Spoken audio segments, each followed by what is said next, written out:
Halo, perkenalkan nama saya Bernadette Dayan Cantika, NIM 20104171154, kelas A2, jurusan Manajemen Fakultas Ekonomi. Nah, di sini saya akan menjawab ulangan tengah semester saya dengan mata kuliah Manajemen Pemasaran 2. Nah, apa sih itu pengertian distribusi dan strategi distribusi insentif, eksklusif, dan selektif? Nah, pengertian saluran distribusi tersendiri adalah orang atau lembaga yang kegiatannya menyalurkan barang dari produsen sampai ke tangan konsumen dengan tujuan untuk memperoleh keuntungan. Nah, saluran ini diperlukan agar proses distribusi berjalan lancar dengan tujuan hasil produksi dapat sampai ke tangan konsumen. Nah, distribusi insentif tersendiri adalah strategi distribusi yang menempatkan produk dagangannya pada banyak retailer atau pengecer serta distributor di berbagai tempat. Teknik ini sangat cocok digunakan untuk produk atau barang kebutuhan pokok sehari-hari yang memiliki permintaan dan tingkat konsumsi yang tinggi. Contoh seperti sembako, rokok, sikat gigi, odol, sabun, deterjen, dan lain sebagainya. Nah, kelebihannya ini adalah memberikan akses yang mudah pelanggan. Nah, kekurangannya, banyak toko tidak akan menerima beberapa produk jika konsumen tidak suka memberi produk tersebut di tempat itu. Nah, distribusi selektif adalah suatu metode distribusi yang menyalurkan produk barang atau jasa pada daerah pemasaran tertentu dengan memilih beberapa distributor atau pengecer saja pada suatu daerah. Di antara distributor atau pengecer akan terdapat suatu persaingan untuk merebut konsumen dengan cara teknik dan strategi masing-masing. Contohnya itu adalah produk elektronik, produk kendaraan bermotor, sepeda, pakaian, buku, dan lain sebagainya. Kelebihannya adalah berfokus pada toko pengecer yang memiliki permintaan akan produk tersebut atau di mana karyawannya memiliki pengalaman menjual produk tersebut. Kekurangannya, karena distribusinya selektif produk tersebut tidak mudah diakses. Nah, distribusi eksklusif adalah memberikan hak distribusi suatu produk pada 1-2 distributor atau pengecer saja pada suatu area daerah. Barang atau jasa yang ditawarkan oleh jenis distribusi eksklusif adalah barang-barang dengan kualitas dan harga yang tinggi dengan jumlah konsumen yang terbatas. Contohnya adalah seperti showroom mobil, factory outlet, restoran waralaba, produk malam atau multi-level, level marketing atau passive income, minimarket, supermarket, hypermarket, dan lain-lain. Nah, kelebihannya itu adalah produk tersebut dianggap prestisiun. Produsen juga menjamin bahwa toko pengecer di mana produk didistribusikan akan mampu melayani produk dengan layak. Kekurangannya, akses produk kepada pelanggan terbatas. Nah, selanjutnya itu adalah apa sih perbedaan dari bauran promosi dan bauran pemasaran? Bauran promosi adalah suatu kegiatan pemasaran terhadap suatu produk agar produk yang dipasarkan memberikan hasil yang memuaskan. Nah, faktor-faktor bauran promosi ini adalah yang pertama, jenis pasar produk alokasi. Bauran komunikasi berbeda-beda antara pasar konsumen dan pasar bisnis. Pemasaran konsumen mengeluarkan uang secara berturut-turut untuk promosi penjualan, iklan, penjualan pribadi, dan hubungan masyarakat. Penjualan pribadi memberikan sumbangan yang besar dalam pemasaran barang konsumen. Beberapa pemasaran konsumen menggunakan tenaga penjual terutama untuk menerima pesanan mingguan dari penyalur dan untuk memeriksa. Namun, penjualan perusahaan konsumen yang terlatih dengan efektif dapat memberikan 4 sumbangan penting. Yang pertama itu posisi persediaan yang meningkat, kedua pembangunan antusiasme, yang ketiga penjualan misioner, yang keempat manajemen pelanggan utama. Yang kedua, tahap kesiapan pembeli ada 5 tahap, yaitu tahap kesadaran, tahap pengertian, tahap keyakinan, tahap pemesanan, dan terakhir tahap pemesanan kembali. Kiat promosi bervariasi dalam efektivitas biaya pada tahap-tahap kesiapan pembeli yang berbeda. Periklanan dan viabilitas memainkan peranan paling penting dalam tahap kesadaran. Tahap pengertian pelangganan lebih dipengaruhi oleh iklan dan penjualan personal, iklan dan promosi penjualan. Penutupan penjualan atau pemesanan dipengaruhi oleh penjualan personal promosi penjualan. Sedangkan pemesanan kembali juga dipengaruhi oleh penjualan personal dan promosi penjualan dan sebagainya klaimnya yang meningkat. Nah, tahap siklus hidup produk yang ketiga itu adalah tahap siklus hidup produk. Alat-alat komunikasi juga memiliki efektivitas biaya berbeda sesuai dengan tahap siklus hidup produk yang berbeda. Ada 4 tahap siklus hidup produk, yaitu pertama, tahap perkenalan iklan dan pemberitaan memiliki tingkat efektivitas biaya tertinggi. Diusul penjualan pribadi untuk memperoleh jangkauan distribusi dan promosi. Penjualan untuk mendorong konsumen mencobanya. Yang kedua, tahap pertumbuhan permintaan. Mempunyai momentumnya sendiri melalui cerita dari mulut ke mulut. Yang ketiga, tahap kemapanan secara berturut-turut. Promosi, penjualan iklan, dan penjualan pribadi semuanya makin berperan penting. Yang keempat, tahap kemunduran. Promosi penjualan tetap berperan kuat, alat-alat komunikasi berkurang, dan wiraniaga hanya memberikan sedikit perhatian pada produk tersebut. Nah, bauran pemasaran ialah seperangkat alat pemasaran yang digunakan untuk mencapai tujuan pemasaran dalam memenuhi target. Faktor-faktornya adalah yang pertama, produk merupakan bentuk penawaran yang ditujukan untuk pemuasan kebutuhan dan keinginan pelanggan. Selanjutnya, harga bauran.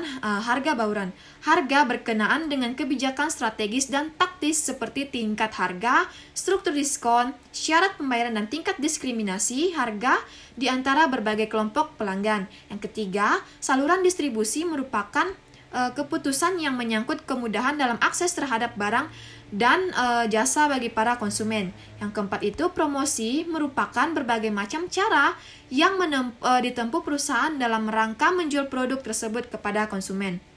Nah, bagaimana sih menentukan anggarannya? Yaitu adalah bauran promosi ialah mengalokasikan dananya lebih banyak kepada kegiatan seperti promosi, penjualan perorangan, hubungan masyarakat, dan lain-lainnya. Bauran pemasaran ialah dengan lebih mengedepankan produk harga, saluran distribusi, dan baru promosi dalam melakukan pemasaran. Nah, unsur-unsur bauran pemasaran itu adalah yang pertama, satu, produk. Merupakan barang atau jasa yang bisa ditawarkan kepada sebuah pasar agar diperhatikan, dipakai, atau dikonsumsi sehingga mungkin memuaskan keinginan atau kebutuhan. Contoh, mie instan, rokok, minuman, dan lain-lainnya. Yang kedua, price atau harga. Price merupakan sejumlah uang yang harus konsumen bayar untuk membeli produk atau nilai dari suatu produk. Contoh, harga sebuah tas adalah 200.000, harga diskon 20%. Nah, yang ketiga itu place atau tempat. Place merupakan wilayah untuk menyalurkan produk yang telah diproduksi atau tempat untuk membuat produk yang dapat memenuhi kebutuhan tempat ini. Harus terjangkau oleh pasar sasaran. Contoh, Shmart terletak di Jalan Ayani nomor 99, Indomaret terletak di Jalan Ki Hajar Dewantara nomor 123. Yang keempat, promotion atau promosi. Promotion merupakan kegiatan untuk memperkenalkan produk kepada pasar sasaran. Contoh, promosi melalui radio, surat kabar, mulut ke mulut, dan lain-lain. Dalam pemasaran ada beberapa strategi yang digunakan produsen untuk memasarkan produknya, yaitu melalui bauran pemasaran atau marketing mix. Konsep strategi pemasaran dan bauran pemasaran tersebut sering kita kenal dengan istilah 4P dalam pemasaran, yaitu produk atau kombinasi barang dan jasa yang ditawarkan perusahaan kepada pasar sasaran. Yang kedua, harga. Harga adalah sejumlah uang yang harus dibayarkan pelanggan untuk memperoleh produk. Ketiga, tempat. Kegiatan perusahaan yang membuat produk tersedia bagi pelanggan sasaran. Yang selanjutnya, promosi. Berarti aktivitas yang menyampaikan manfaat produk dan membujuk pelanggan membelinya. Berikut adalah langkah-langkah untuk penerapan strategi pemasaran itu. Yang pertama, segmentasi pasar atau market segmentation adalah tindakan membagi pasar menjadi kelompok pembeli pembeda dengan kebutuhan, karakteristik, gender, dan umur. Yang kedua, penetapan target pasar atau market targeting, yaitu proses mengevaluasi daya tarik masing-masing segmen pasar dan memilih satu atau lebih segmen yang akan dilayani. Yang selanjutnya, diferensiasi dan posisi pasar atau differentiation dan positioning. Perusahaan harus memutuskan bagaimana membedakan penawaran pasarnya untuk setiap segmen sasaran dan posisi apa yang ingin ditempatinya dalam segmen tersebut. Dengan memahami bauran pemasaran, maka kita akan lebih mengerti bagaimana cara memasarkan produk yang baik, yaitu melalui tahapan-tahapan yang harus dilalui. agar produk yang kita jual benar-benar tepat sasaran. Nah, baik, selanjutnya saya akan membahas pada segmen pembicara dalam video pertama. Nah, pembicara dalam video pertama itu adalah Hendy Aprianto. Teori-teori yang dibicarakan beliau adalah tentang pengembangan produk. Pengembangan produk menurut TG Ponto adalah strategi untuk produk baru meliputi produk produk yang disempurnakan, produk yang dimodifikasi, dan merek baru yang dikembangkan melalui usaha riset dan pengembangan. Menurut Kotler dan Keller, tujuan pengembangan produk itu adalah yang pertama, memenuhi kebutuhan baru dan memperkuat reputasi perusahaan. Yang kedua, mempertahankan daya saing terhadap produk yang sudah ada. Strateginya yaitu menurut Kotler dan Keller. Nah, memperbaiki yang sudah ada. Yang kedua, memperluas lini produk. Yang ketiga, menambah produk yang sudah ada. Yang keempat, menerima strategi pesaing. Yang kelima, menambah lini produk. Nah, tahap untuk melakukan pengembangan produk yaitu yang pertama, pemunculan gagasan, kedua, penyaringan gagasan, ketiga, pengembangan dan pengujian konsep, keempat, strategi pemasaran, kelima, analisis bisnis, keenam, mengembangkan produk, ketujuh, pengujian pasar, kedelapan, komersialisasi. Nah, selanjutnya itu adalah di video kedua. Nah, di video kedua pembicaranya masih sama, yaitu Bapak Hendy Aprianto. Dan teori-teori yang dibahas adalah mengenal tingkatan produk. Produk adalah segala sesuatu yang ditawarkan ke pasar untuk mendapatkan perhatian, dipergunakan, dan tepat memuaskan keinginan atau kebutuhan konsumen.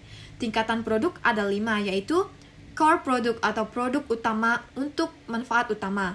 Yang kedua, basic atau produk dasar. Yang ketiga, expected atau produk harapan. Yang keempat, augmented atau produk dengan nilai lebih. Yang kelima, potensial atau produk masa depan. Nah, untuk video yang ketiga ini, pembicaranya adalah Ibu Liris Windia. Nah, teori-teori yang disampaikan adalah tentang pengembangan produk, yaitu quality function dan development. Produk desain atau penyebaran fungsi kualitas. Apa itu penyebaran fungsi kualitas?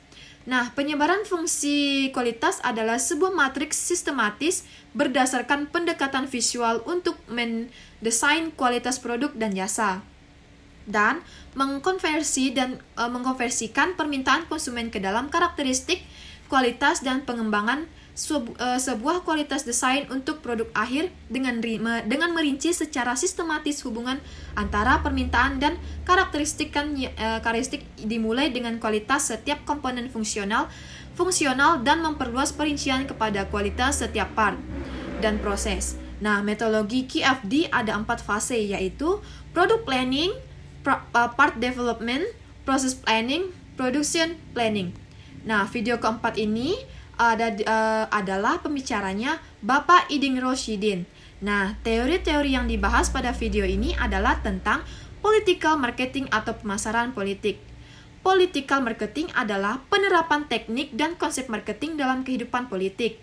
Misalnya, konsep produk yang populer dalam bisnis atau ekonomi, kini dipakai dalam politik. Ada elemen pemasaran, yaitu ada 4. Yang pertama produk, kedua price, ketiga distribution, yang keempat promotion. Produk di dalam bisnis ekonomi itu terkait barang jasa. Dalam politik, produk itu adalah ada 3. Yang pertama, partai politik, kemudian orangnya atau personalnya, atau kebijakan-kebijakan yang dikeluarkan oleh partai politik atau produk yang mereka keluarkan. Yang kedua, price. Price dalam dunia politik, nilai atau harga yang ada pada produk politik, misalnya seorang tokoh atau partai politik itu juga akan menaikkan nilai harganya. Yang ketiga, distribution. Distribution ini jika terkait dengan politik bisa ditempatkan untuk ditempelkannya alat peraga seperti kampanye. Yang keempat, promotion dalam politik.